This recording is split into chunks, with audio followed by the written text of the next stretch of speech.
When we talked earlier about mechanisms of gut microbiome, brain, mind events, I wanted you to focus on three main areas, one of which is neuroinflammation or brain inflammation.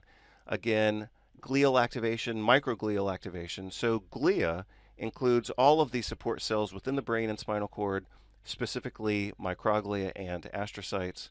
When those get activated, those trigger the release of excess glutamate that activates the NMDA receptor, as do some of the kynurenine metabolites, which we also talked about previously. So one thing that I would like to emphasize here and make sure that everybody is really clear on this, and I'm going to develop this idea more as we go through today, and that is that many things are happening at the same time. The situation isn't simply that microglia are activated, those activate the astrocytes, they release glutamate, and that activates the neurons. That's not the only thing happening.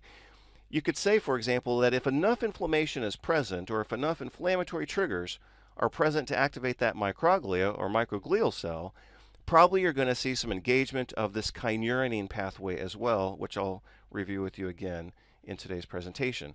So you're not simply looking at glutamate, you're also looking at kynurenines and especially quinolinic acid. Quinolinic acid activates those NMDA receptors by itself, but it also potentiates their activation to basal or baseline levels of glutamate, so it's kind of an exponential activation of that NMDA receptor.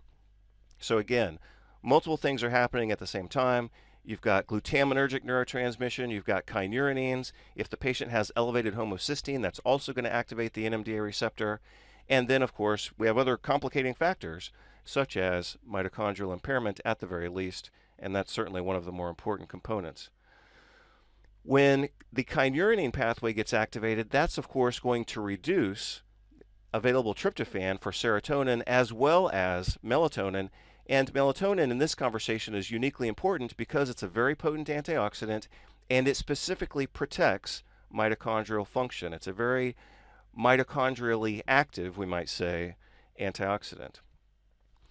Anytime the patient has systemic inflammation, some of those